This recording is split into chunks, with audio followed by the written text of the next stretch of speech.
Gayatri बालासामी versus नोवासॉफ्ट technologies limited एक ऐसा landmark judgement है जो रिसेंटली ही सुप्रीम कोर्ट के द्वारा दिया गया है। केस की डिटेल थोड़ी टेक्निकल है, इसको बहुत ही आसान भाषा में डिस्कस करेंगे। तो मेरी ये रिक्वेस्ट है कि आप सभी इस वीडियो को पूरी देखें, इसको स्किप बिल्कुल ना करें। Indian courts already pending cases से भरे हुए हैं और इसीलिए कोर्ट का बर्डन कम करने के लिए और फास्ट सॉल्यूशन लाने के लिए कुछ सिविल मैटर्स को कोर्ट की जगह आर्बिट्रेशन में भेजा जाता है और वहीं से दोनों पार्टीज के बीच सॉल्यूशन लाया जाता है। लेकिन कभी कभी आर्बिट्रल अवार्ड से कोई पार्टी सेटिस्फाइड नहीं होती, तो फिर ऐसे आर्बिट्रल अवार्ड को कोर्ट में चैलेंज किया जा सकता है।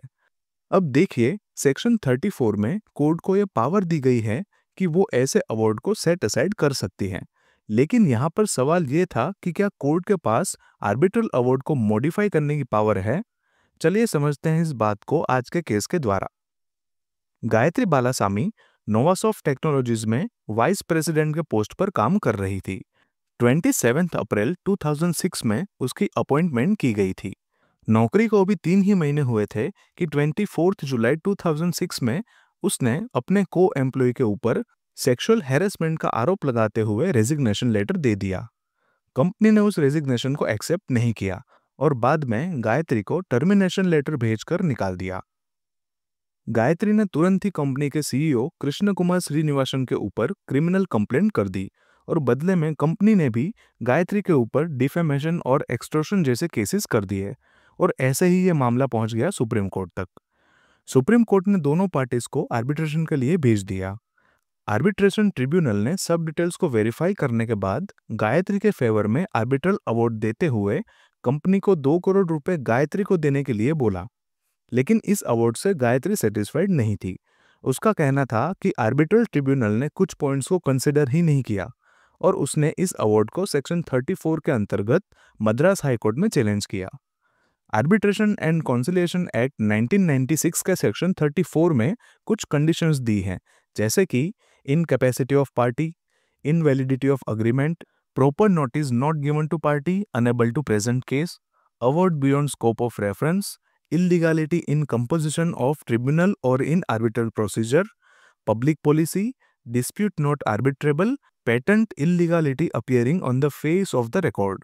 अगर इनमें से कोई भी कंडीशन फुलफिल होती है तो इस सेक्शन के तहत आर्बिट्रल अवार्ड को सेट असाइड किया जा सकता है।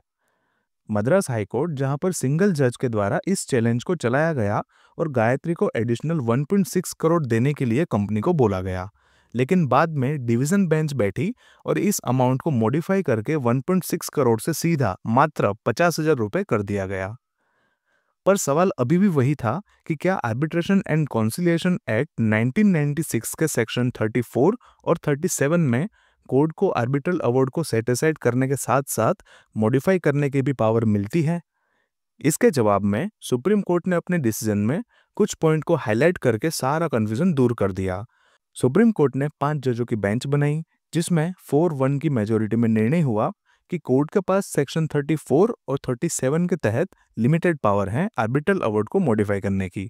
कोई भी आर्बिट्रल अवार्ड को मॉडिफाई करने के लिए कुछ फैक्टर्स का होना जरूरी है, तभी कोर्ट को मॉडिफिकेशन की पावर मिलेगी। पहला है सेवरेबिलिटी।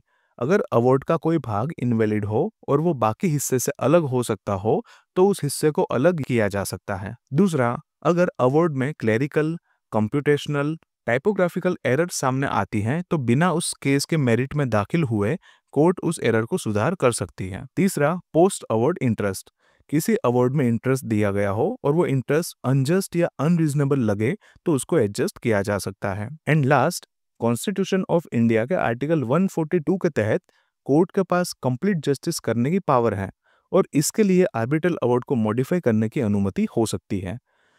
5 जजेस की इस बेंच में एक जज जस्टिस के.वी. विश्वनाथन ने डिसेंटिंग ओपिनियन दिया। उनका कहना था कि इस एक्ट के सेक्शन 34 एंड 37 में सिर्फ अवार्ड को सेट असाइड करने का प्रावधान है। अवार्ड को मॉडिफाई करने से रिलेटेड इस सेक्शन में कोई भी पावर मेंशन नहीं की गई है।